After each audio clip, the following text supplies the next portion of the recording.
Saudara-saudara sekalian yang mulia, malam hari ini kajian kita akan membahas berkenaan dengan tartib dan juga berkenaan syarat wudu.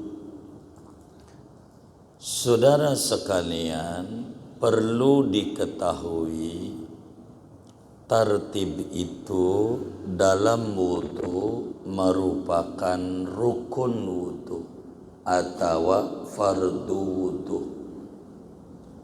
Tartib ini dalilnya daripada Quran juga, hadis juga.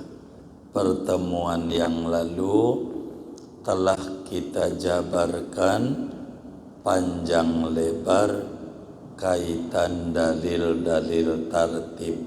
Malam hari ini berbicara tartib, saudara.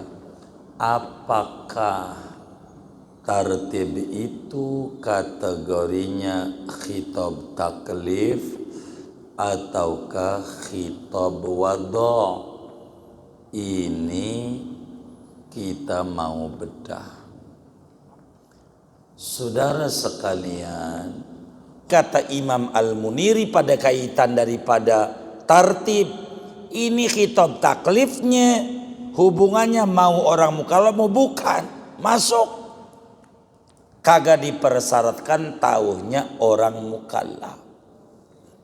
Sehingga wajib hukumnya mengulang sholat yang badannya ada najis walaupun kagak tahu. Contoh, nih repotnya, pada nangin tartib situ-situ, saking apanya luas. Kita sholat, ini biar gampang. Sholat, ini udah selesai sholat, sarung udah kita gantung atau kita pakai celana ada sholatnya. Kita sadar tadinya sholat mau nggak ingat kalau tadi pagi kita tuh kencing udah nggak tahan, kena sempak kita tadi pagi. Dohor lupa, sholat aja tuh dohor, sholat aja asar, maghrib, sampai isya. Sekarang ingat bahwa tadi pagi ada najisnya. Nih sholat kita nih, gara-gara ada najis. Najis itu adalah khitab wad'i. Kalau bahasa beliau nih, khitab taklifi, tapi yang hubungannya mau mukallaf mau bukan, kata Ali Al-Muniri. Bagaimana ini dengan ada najis? Maka dengan adanya najis wajib sholat kita diulang. Dohor kita, asar kita, maghrib kita, isya kita. Copot celananya, ganti celana baru, begitu sholat lagi, begitu mengulang, begitu. Apa bedanya mengulang sama kodok? Kalau kodok belum ngerjain sebelumnya, namanya kodok. Kalau mengiadah, mengulang, udah ngerjain, cuman kurang persyaratan. Syarat sholat kudu suci dari najis. Kita ada najisnya, lupa mau ingat, begitu tetap aja sholatnya kagak sah gara-gara ada najis, wajib diulang. Tuh namanya khitab wad'i. Tapi kalau Yai Al-Muniri namanya khitab taklif, yang hubungannya mau mukallaf mau kagak kudu, begitu cara mengucapkannya. Ibnu Hajar ini si wad'i, begitu. Tapi al-muniri ini taklifi, tapi semuanya kena. Begitu. Terkait dengan hubungannya. Ulang-ulang sholat kita. Bayar-bayar. Itulah yang diterapkan oleh PLN. Oleh pajak bumi bangunan PBB. Kita lupa bayar pajak. Lupa nggak sengaja. Tetap aja kudu bayar nggak? Bayar. Denda nggak? Denda malah dia. Agama bayar doang, enggak dosa. Kenapa enggak dosa? Karena kita udah sholat, pikiran kita enggak ada najis, nyatanya ada. Maka sholat kita ulang, tapi tidak dosa. Sebab apa? Kita udah ngerjain. Kalau di dalam negara enggak denda, lupa nih, lupa. Negara enggak mau tahu, lu lupa kek, lu sengaja kek, lu bayar juga, denda juga, bener enggak? Tuh begitu. Ini yang kita harus pahami, kayak begitu. Contoh, kita ada catnya, tangan kita. Karena hari Minggu kemarin ngecat rumah karena banjir. Rumah kita ada catnya, lupa kata kita cat minyak aja yang nempel, enggak perlu pakai ini, dibersihin doang bisa. Kena cat dari hari Minggu. Begitu tuh. Sekarang nih, malam apa ini? Malam Selasa, baru inget pas ngaji, nulis-nulis. Waduh, ada catnya. Ini Minggu nih. Ulang semuanya. Orang wudhunya enggak sah. Sebab anggota wudhu enggak kena air. Berapa tuh yang kayak begitu tuh? Mana sebulan yang lalu? Ya sebulan yang lalu. Harus diapa? Ulang. Karena kurang persyaratan. Airnya enggak kena anggota wudhu. Wudhunya kagak. Kalau wudhunya enggak sah, sholatnya. Kalau sholatnya enggak sah, sama dengan belum kerjain. Begitu. Jadi jangan melek. Begitu juga perasaan punya wudhu. Sholat aja, perasaan sih udah wudhu. Udah wudhu. Tadi udah wudhu, maghrib, isya. Memang kita duduk di masjid sampai isya ngaji. Begitu. Pas ngaji inget, kan tadi sebelum masjid bini pulang dari sekolah. Salim. Salam. Lah. Wudhu kita batal. Maghrib diulang, isya diulang. Karena kita kurang persyaratan. Makanya kata Syekh Nawawi, wajib mengulang sholat. Orang yang sholat ada najisnya, meskipun kagak tahu, kagak sadar. Begitu juga wajib mengulang sholat. Orang yang sholat kagak punya wudhu. Perasaannya punya wudhu, sebetulnya enggak punya wudhu, sholatnya enggak sah. Ulang begitu. Kenapa? Karena kategorinya khitab wadha. Apa itu khitab wadha? Khitab wadha itu ja'lu syai'i sababan au syarton au mani'an. Maka najis kata Syekh Nawawi min qabili maju ila mani'an. Najis itu kategorinya penghalang sahnya sholat. Penghalang sahnya sholat ada najisnya, enggak punya wudhu, penghalang sahnya sholat. Maka yang namanya penghalang najis ini hukmun wad'iyun, kategorinya hukum wad'i, bukan hukum syar'i.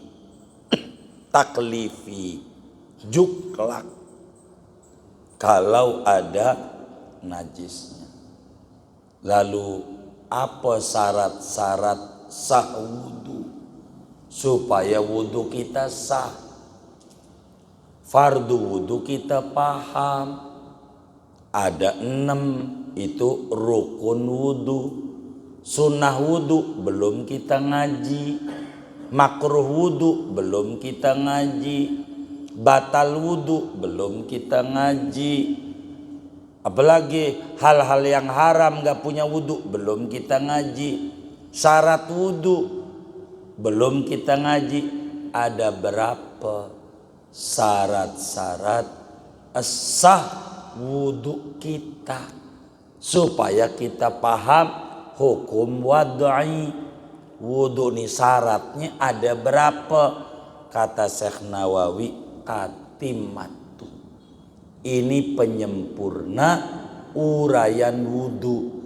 Kita udah paham definisi wudu pada kajian sebelumnya. Kita udah paham kapan mula disyariatkan wudu.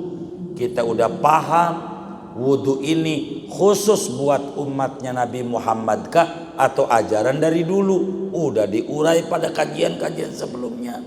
Fardu wudu ada berapa? Apa-apa udah diurai sebelumnya. Maka masuklah tatimatun, penyempurna uraian syarat wudu ada berapa. Assalamualaikum warahmatullahi wabarakatuh. Bismillahirrahmanirrahim. Alhamdulillahi rabbil alamin. Wassalatu wassalamu ala sayyidina Muhammadin wa ala alihi wa sahbihi ajma'in. Allahumma inna nastahdika li arsyadi amrina wa zidna ilman yanfa'una.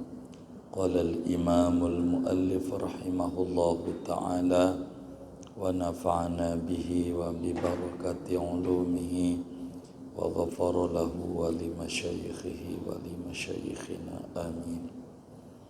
Qala Aliyun al-Muniriyu fit Tuhfatil Wafiyati.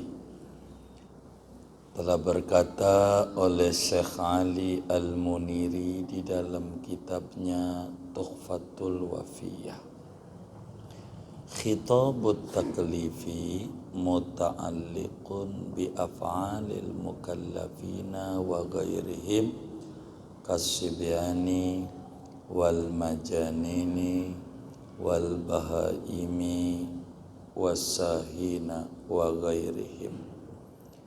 Adapun khitab taklif yaitu berta'alluq dengan perbuatan orang-orang mukallaf wa ghairihim dan selain mereka, kasibyani seperti anak-anak, wal majanin dan orang gila, wal bahaim dan binatang ternak, wasahina dan orang-orang yang lupa, wa ghairihim dan selain mereka.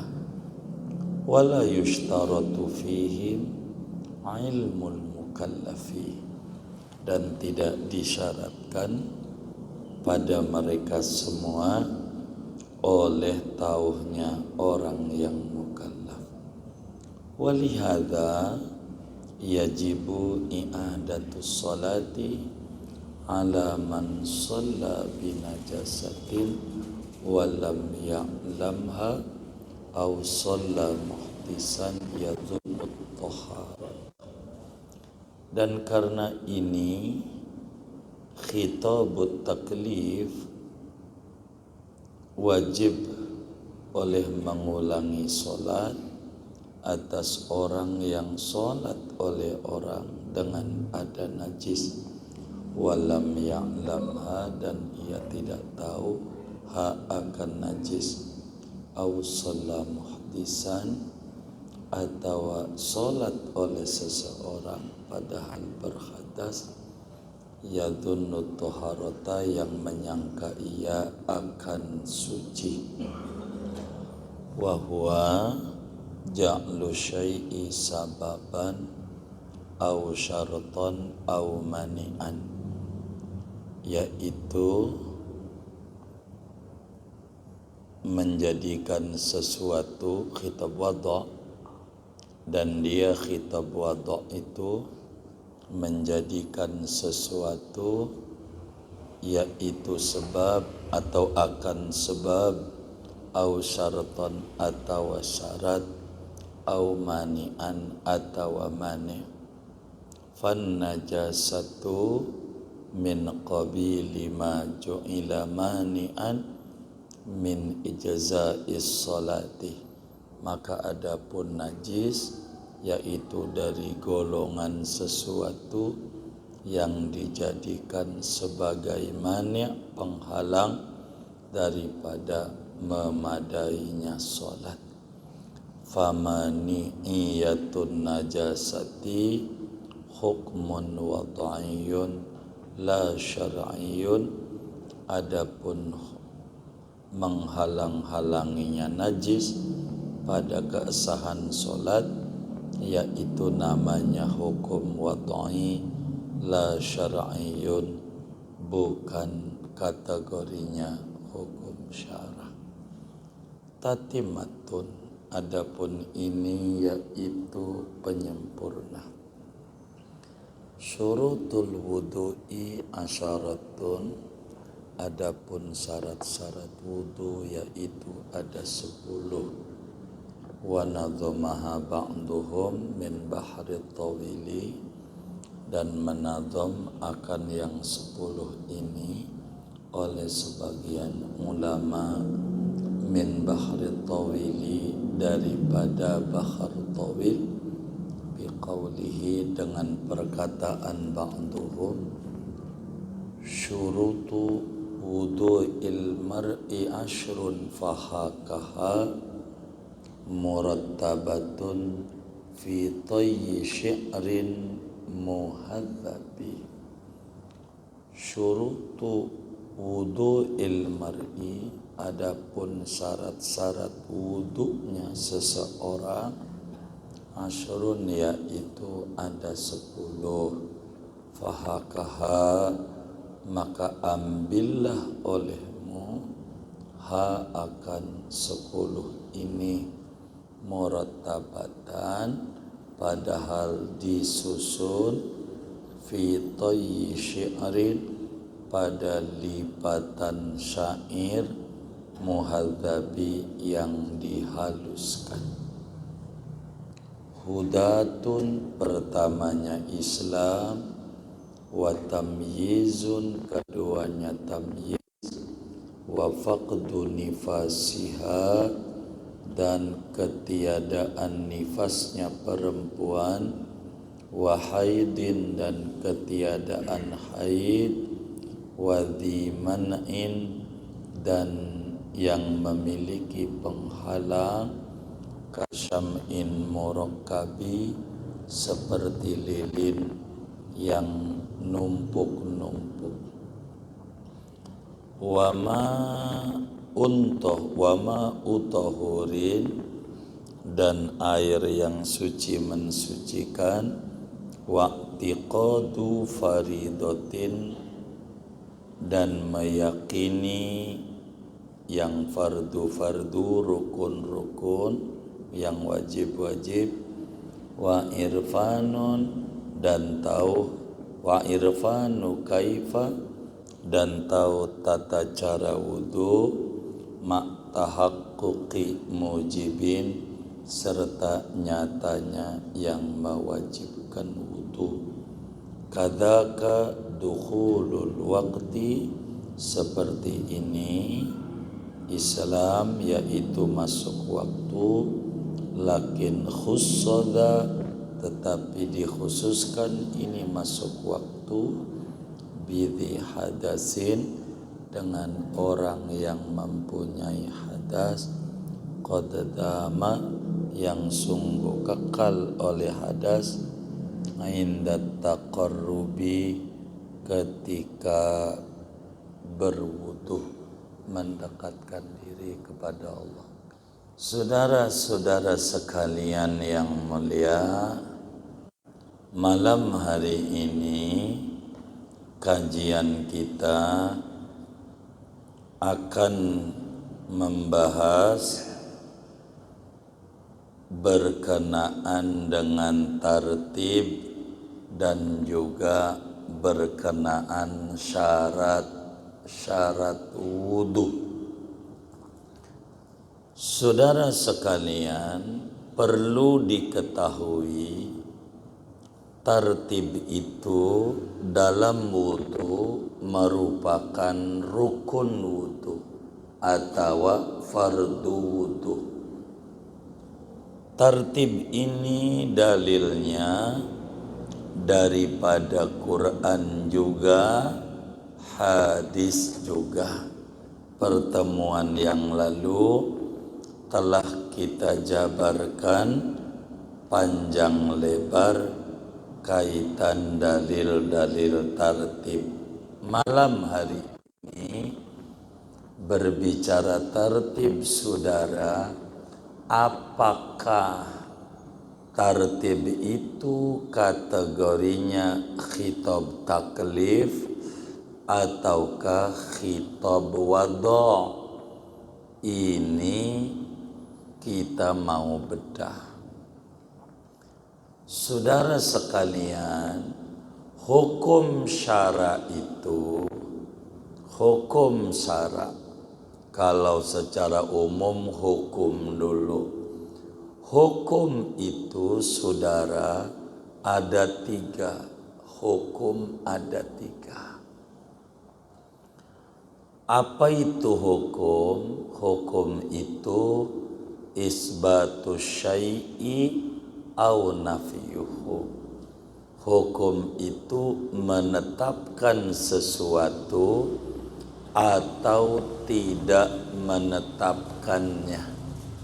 Ini namanya disebut hukum, keputusan. Kalau ngomong hukum, hukum itu ada tiga.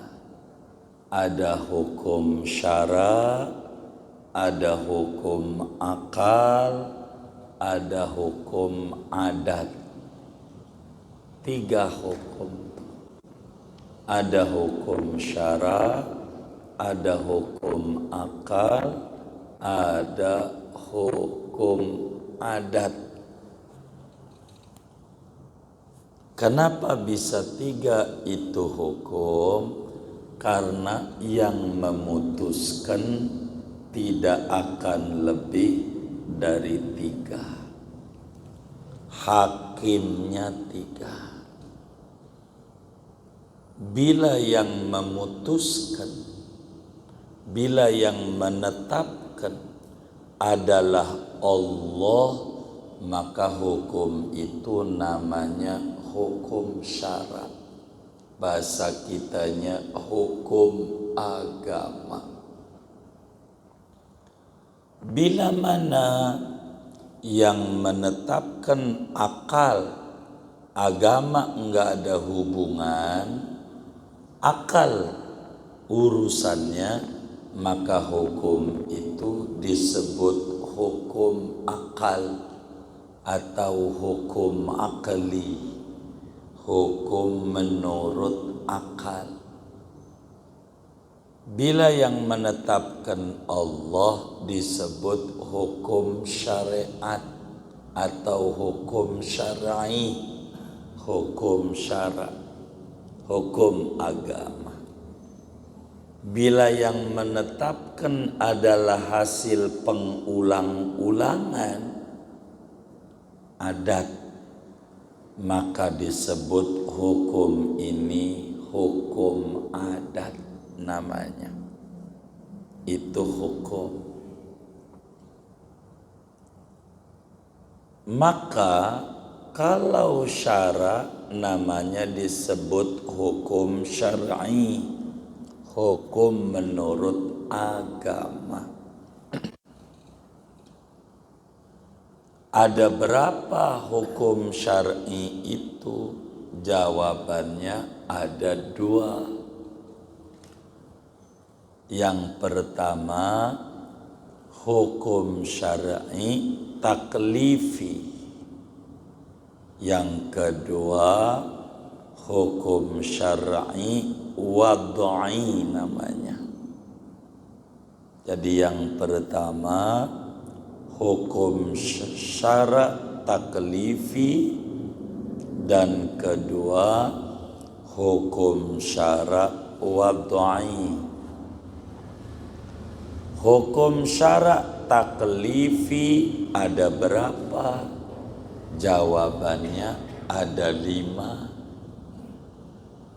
Itulah yang sering kita dengar ucapan tentang hukum. Ada wajib, ada sunnah, ada haram, ada makruh, ada mubah. Yang 5 ini namanya hukum agama taklifi. Hukum syara' taklifi. Yang 5 ini wajib, sunnah, haram, makruh, mubah. Hukum syara' taklifi itu enggak lepas dari 5 ini. Pokoknya kalau ditanya hukum apa kek? Hukum sholat. Apa tuh sholat hukumnya? Jawabannya enggak bakalan lebih dari 5. Bisa wajib, bisa sunat, bisa haram, bisa makruh, bisa mubah. Pokoknya salah satu 5 ini ada. Namanya hukum syara' taklifi. Apa hukum zakat? Enggak bakal lepas, bisa wajib, bisa sunnah, bisa haram, bisa makruh, bisa mubah. Kalau nanya hukum, apa hukum maulid? 5 ini bisa wajib, bisa sunat, bisa haram, bisa makruh, bisa yang mana pokoknya salah satunya mesti kena. Itu namanya disebut hukum syara' taklifi. Dari mulai bangun tidur sampai kita tidur kembali enggak bakalan lepas dari 5 hukum syara' taklifi. Bisa saja wajib yang dikerjakan kita, bisa saja sunnah, bisa saja haram, bisa saja makruh, bisa saja mubah. Apa hukum nyoblos besok hari Rebo 27 November pilkada serentak? Enggak lepas dari 5 ini. Hukum, karena hukum syara' taklifi cuman 5. Bila tidak ada di zaman Nabi, namanya bukan hukum, sebutannya bid'ah. Bila tidak dikenal di zaman Nabi, enggak ada, namanya bid'ah namanya. Jadi bid'ah itu apa? Sebutan bagi sesuatu yang di zaman Nabi ora ada. Motor, mobil, apa aja yang di zaman Nabi nggak ada handphone, kacamata, mikrofon. Ini yang kagak ada di zaman Nabi ini sebutannya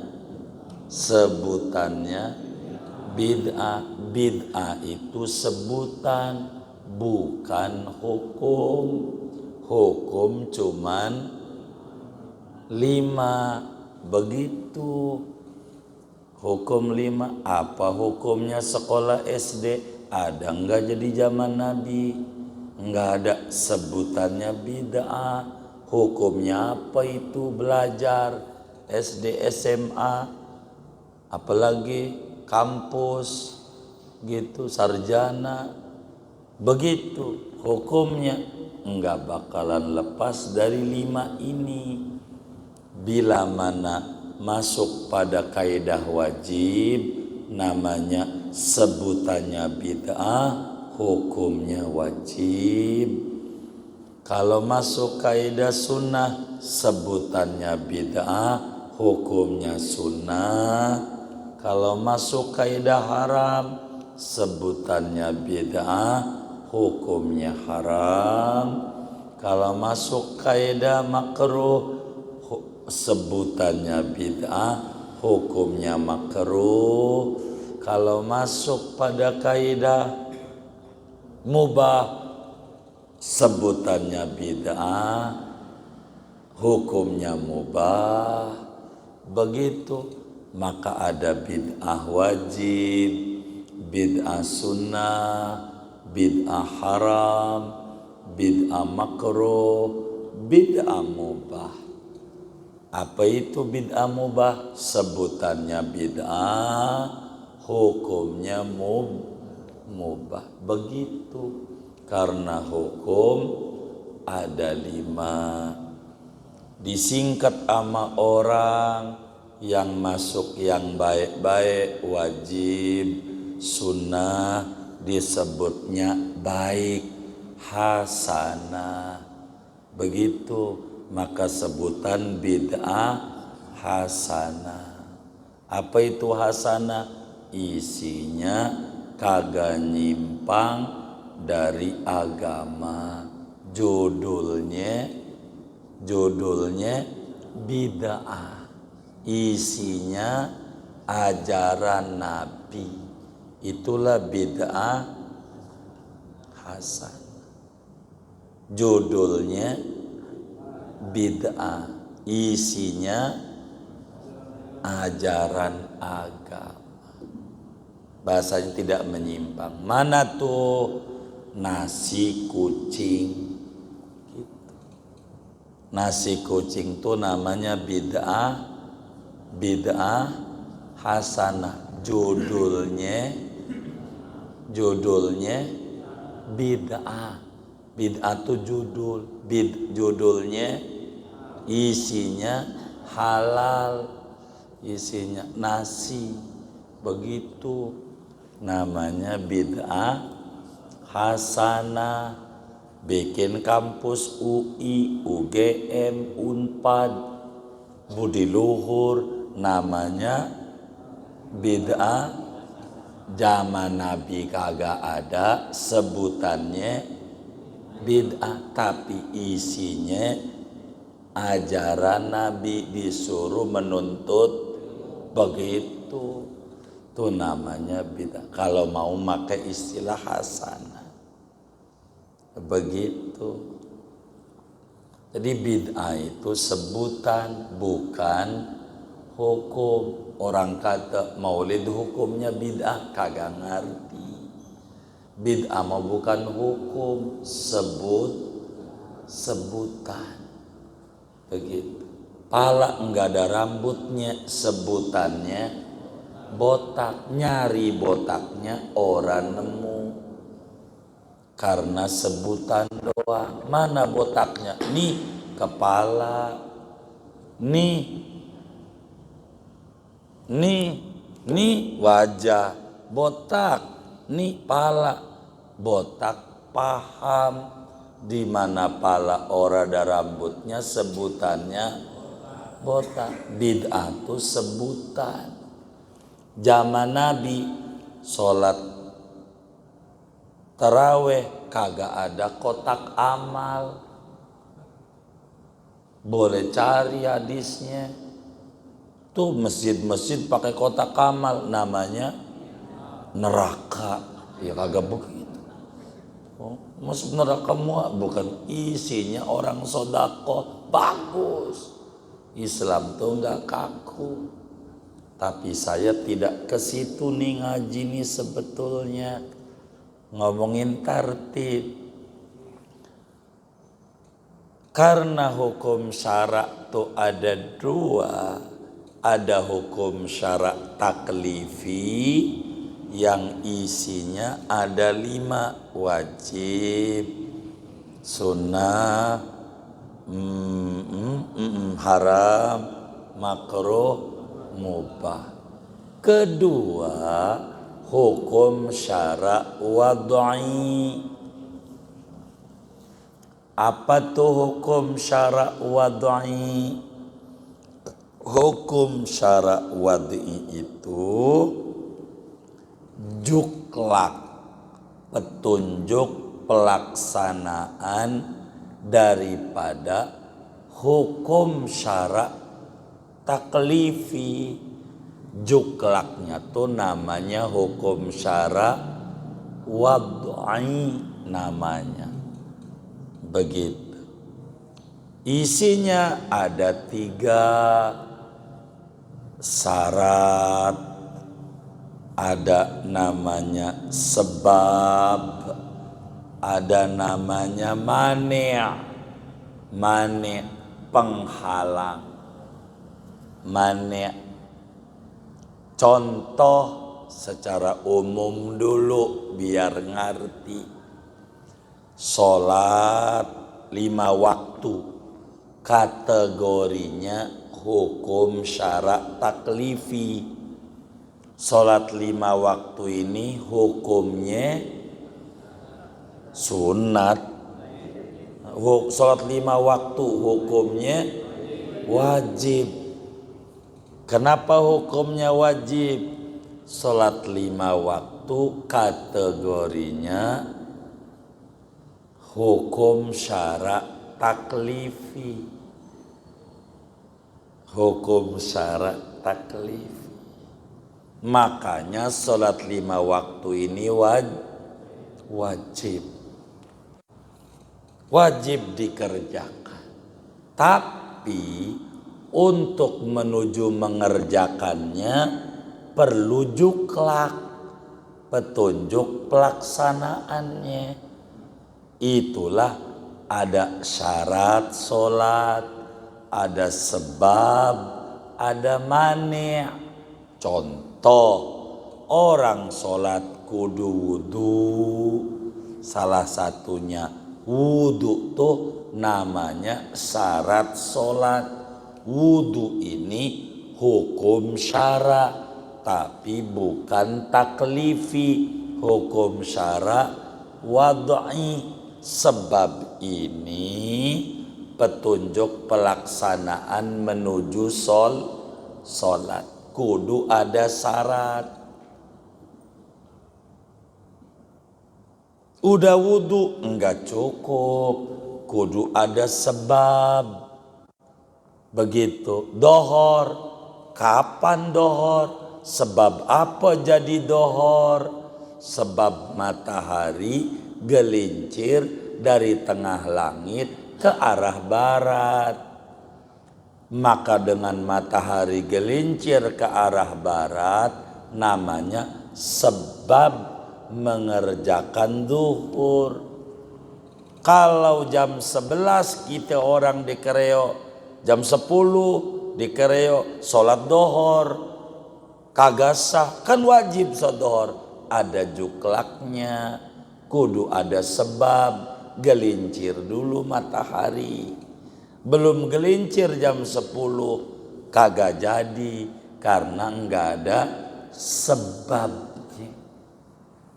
Maka yang namanya gelincir matahari sebab masuknya waktu zuhur. Umpama ngambil contoh sebab. Ketiga ada mani', penghalang. Begitu. Sekarang berbicara emen enggak? Dohor ada. Udah masuk nih jam 1. Tapi emen tu penghalang, jadi enggak sholat. Walaupun udah gelincir matahari, gara-gara ada penghalang, maka enggak boleh sholat. Ini namanya juklak untuk mengerjakan hukum syara taklifi. Begitu. Ada yang bilang 5 hukum syara wad'i, berarti ada sebab, ada syarat, ada mane, ada sah, ada tidak sah. Ini pada urusan muamalah, jual beli. Sah tidak jualan tai ayam? Boleh enggak? Boleh enggak dagang cara COD? Boleh enggak dagang cara online? Sah enggak?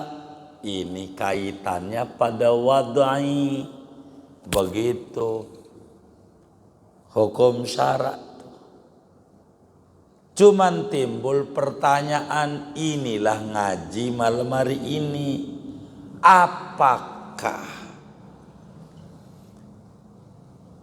tartib ini kaitannya pada hukum syara wad'i, apakah hukum syara taklifi? Begitu kajian malam hari ini.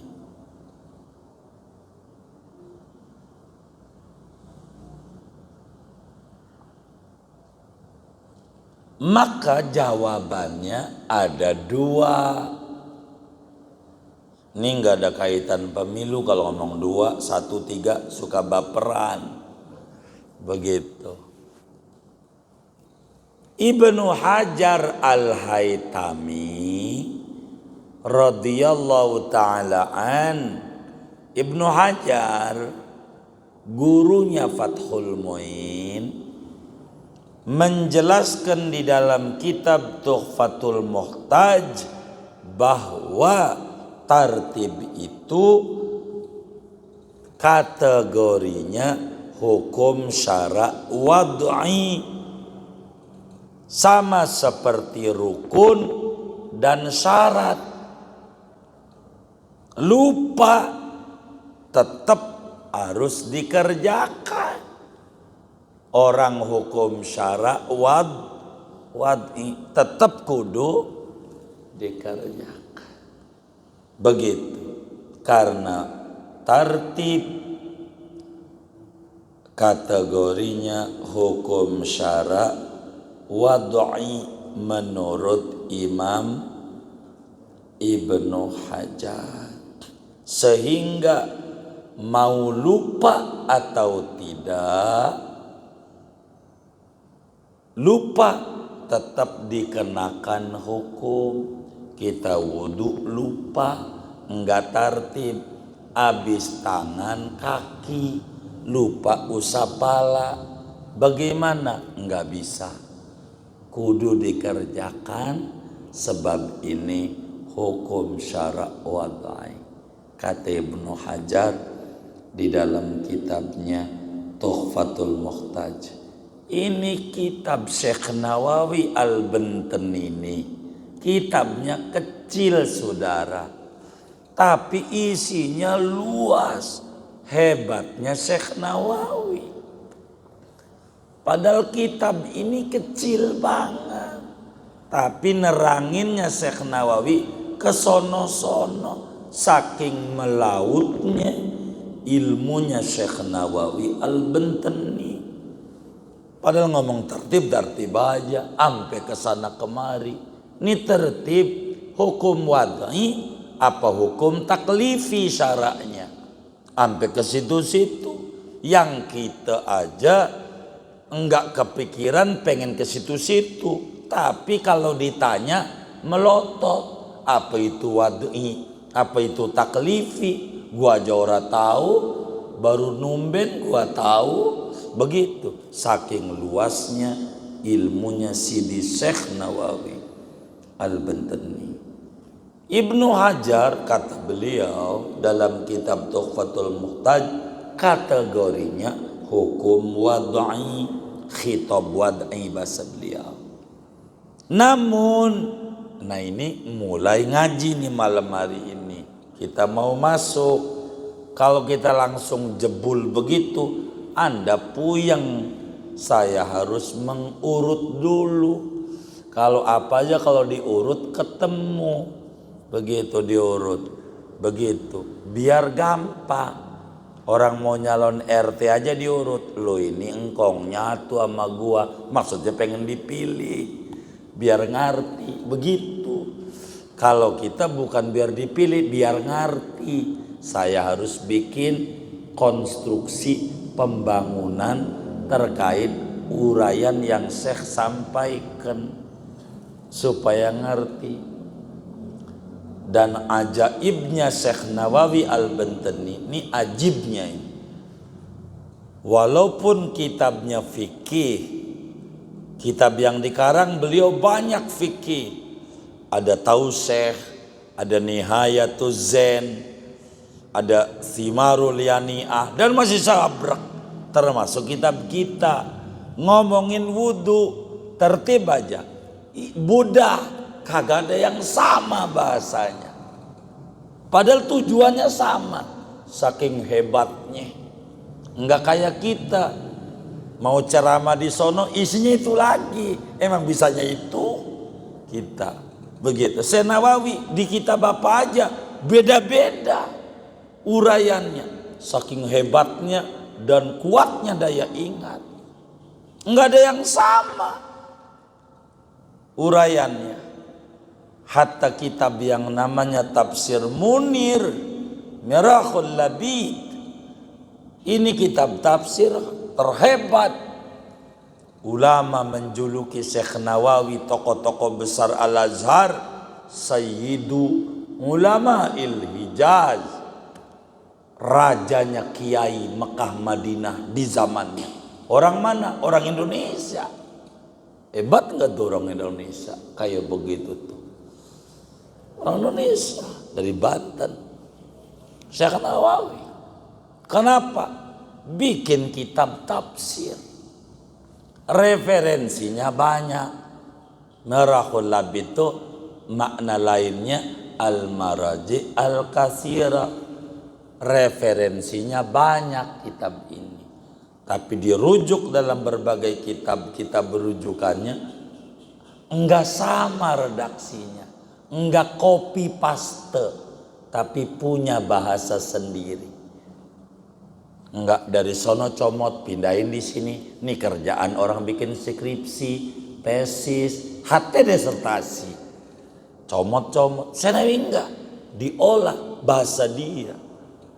Hebatnya Syekh. Kalau mau neliti Syekh Nawawi, ini luar biasa. Kitab ini ngomongnya begini, kitab ini ngomongnya begini, kitab ini ngomongnya begini. Padahal materinya itu saking luasnya. Ibarat kita ke Al-Makmur, hari ini jalan lewat Ciledug Raya, besok lewat situ tuh, kan ada sebutannya juga tuh dari Deplus itu tuh dalam tuh, kan bisa lewat sono. Ada yang tahu lewat gang juga dalam rumahnya Lutfi itu bisa saja. Kalau tahu, saking luasnya pengetahuan saya dalam satu materi, paparannya nggak sama. Kagum kita sama Syekh Nawawi. Ilmunya sampai kayak begitu nggak sama itu. Padahal kitabnya fikih-fikih juga, babnya wudu-wudu juga, nggak sama. Hebatnya itu Syekh. Dan punya bahasa dia enggak sama.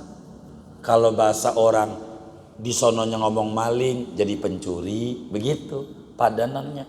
Enggak murni jiplak tulisannya, ibarat kata bahasa dan mudah dicerna. Ini hebatnya Syekh. Kitab ini kecil, Bahjatul Wasail kecil, tapi dalam banget. Maka saya dari awal diminta mau Ustaz apa itu ahfaz itu, begitu. Ini ngaji mau pengen cepet tamat apa pengen ngerti? Kita tanya. Kalau pengen cepet tamat saya mau kebut nih biar bacanya akhir aja. Walhamdulillah alamin. Tapi kalau pengen ngerti isinya kitab Syekh Nawawi, ya jangan harap buru-buru tamat. Bisa dua kemungkinan. Bisa kita udah tamat, kita belum. Begitu. Nih, guru kita, ketua umum kita, Ustadz Amin. Amin. Allah yarham. Udah tamat duluan, kita belum tamat. Kita juga bisa begitu ini. Bisa saja kitab tamat, kita belum tamat. Begitu harapan kita, moga-moga Allah enggak cabut dulu nyawa kita sebelum kitab ini khatam.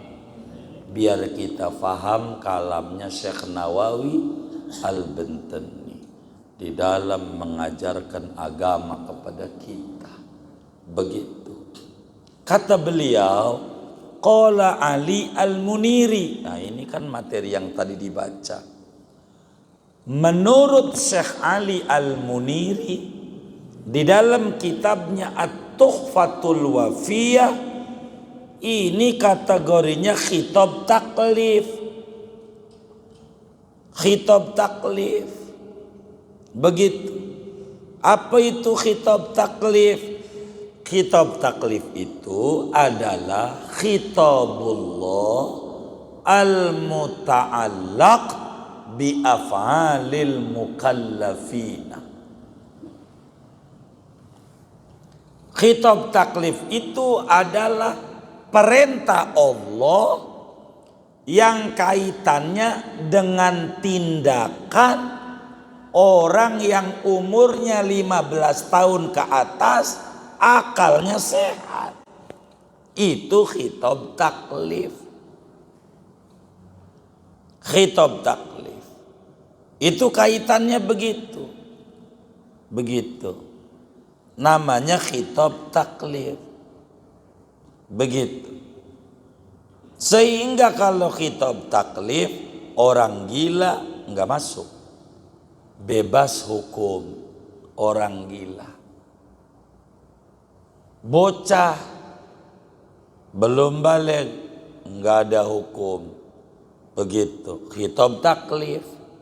Maka ketika dikata ada bocah umur 7 tahun minum bir, mabok-mabokan, hukumnya apa? Bocah mabok-mabokan, hukumnya apa? Hah?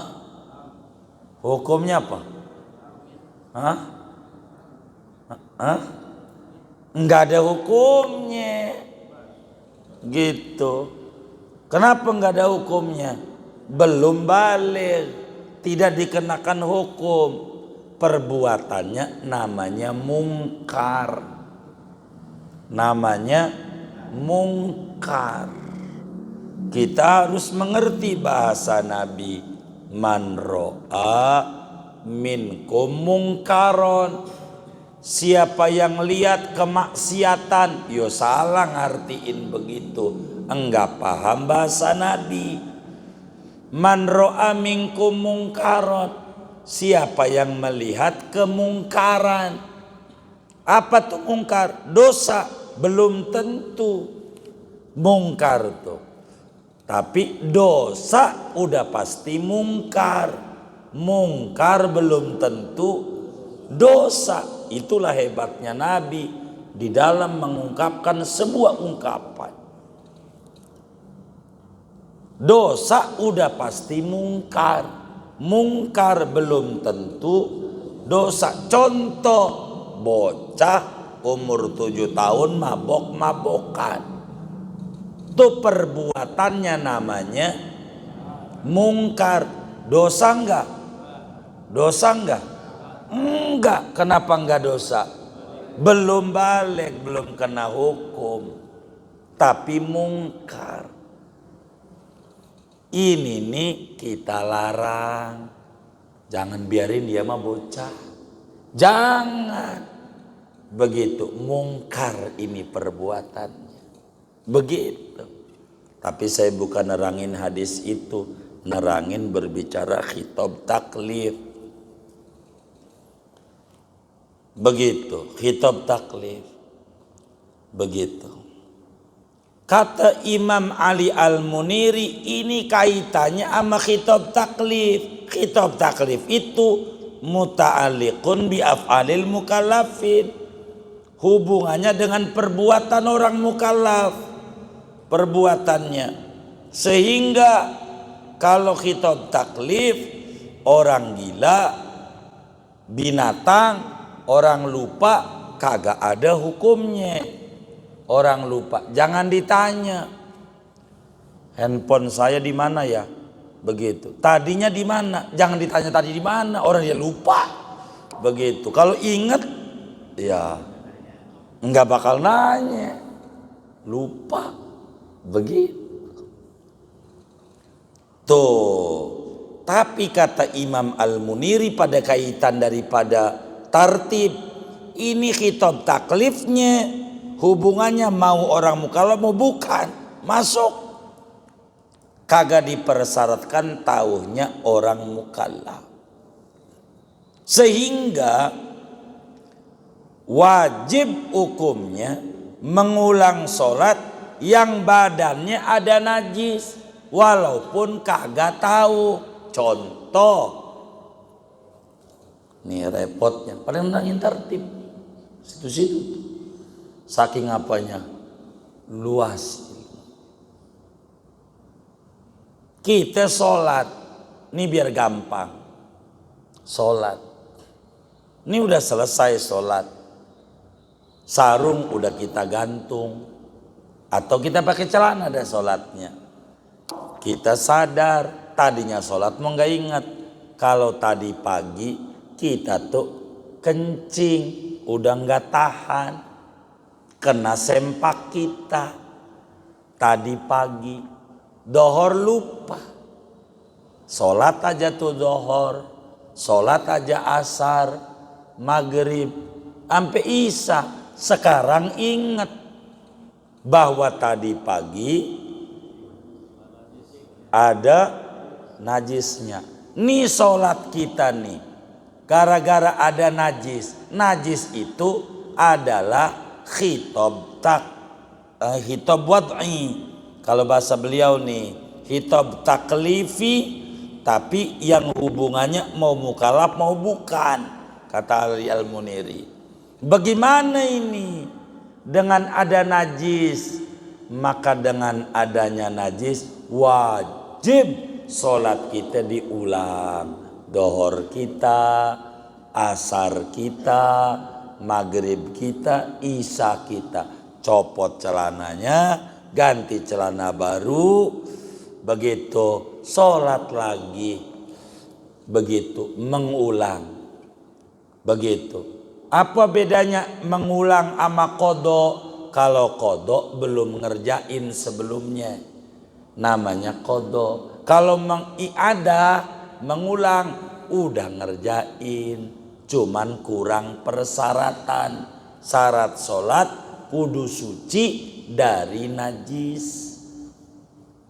Kita ada najisnya, lupa mau ingat, begitu tetap aja sholatnya kagak sah gara-gara ada najis, wajib diulang.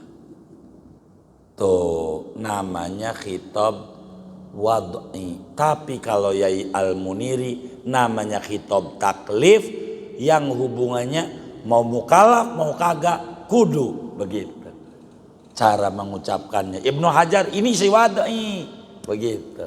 Tapi Al-Muniri ini taklifi, tapi semuanya kena, begitu. Terkait dengan hubungannya. Ulang-ulang sholat kita, bayar. Itulah yang diterapkan oleh PLN, oleh pajak bumi bangunan PBB. Kita lupa bayar pajak, lupa nggak sengaja, tetap aja kudu bayar nggak? Bayar. Denda nggak? Denda malah dia. Agama bayar doang, enggak dosa. Kenapa enggak dosa? Karena kita udah sholat. pikiran kita nggak ada najis, nyatanya ada, maka sholat kita ulang tapi tidak dosa. Sebab apa?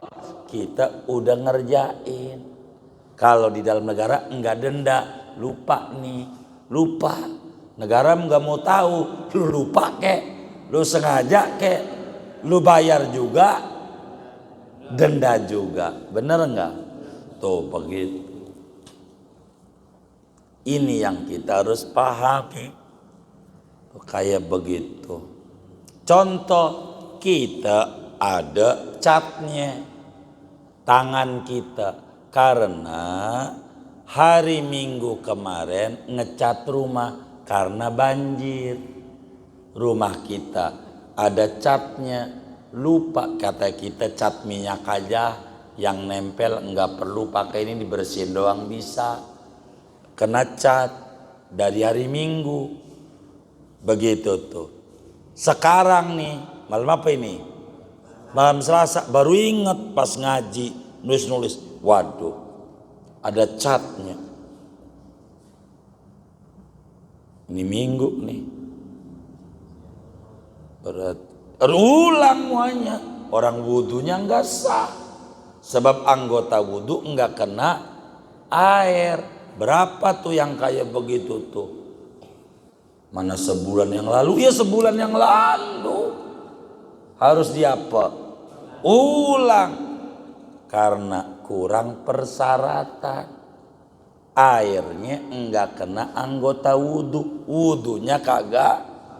Kalau wudhunya enggak sah, sholatnya, kalau sholatnya enggak sah, sama dengan belum kerja. Begitu. Jadi jangan melek. Begitu juga perasaan punya wudhu. Sholat aja, perasaan sih udah wudhu.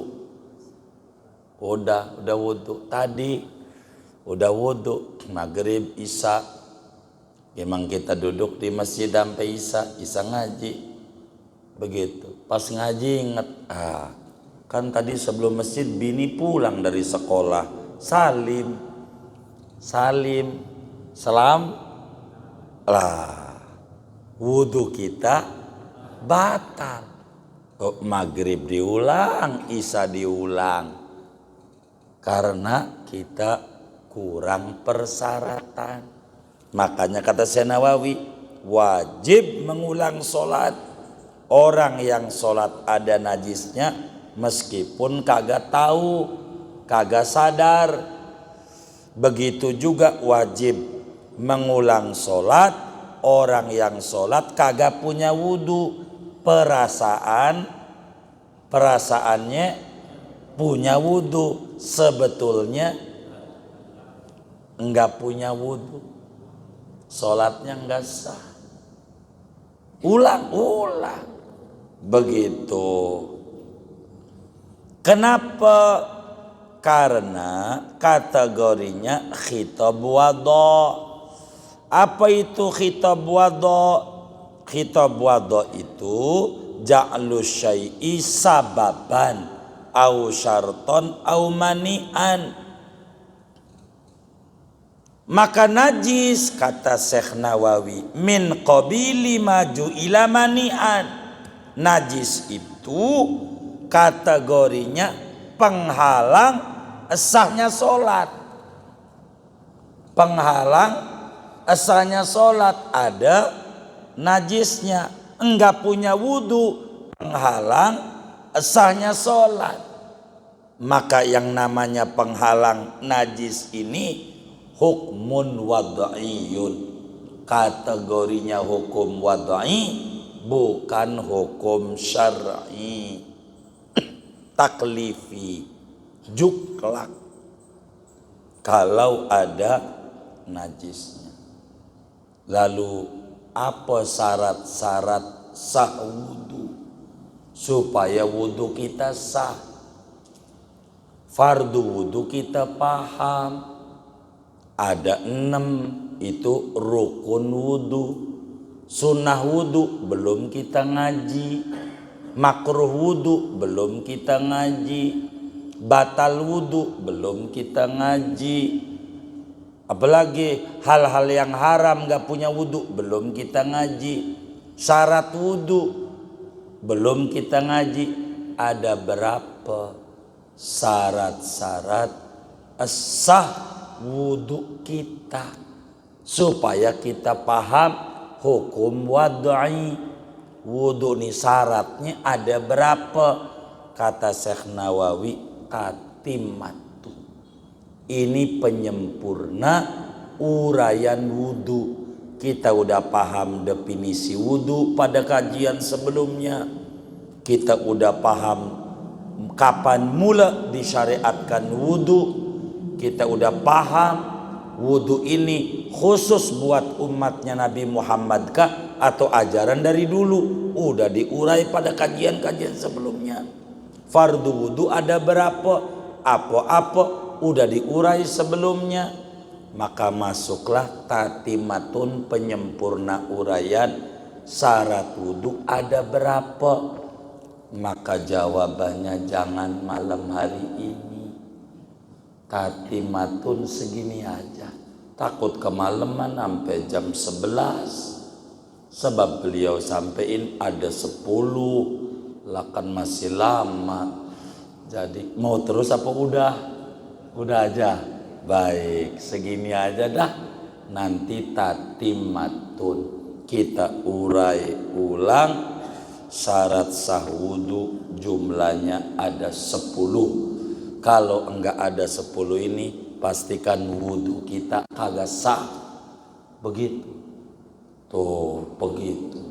Ini kita kudu pahami. Ntar diulang besok. Segini aja.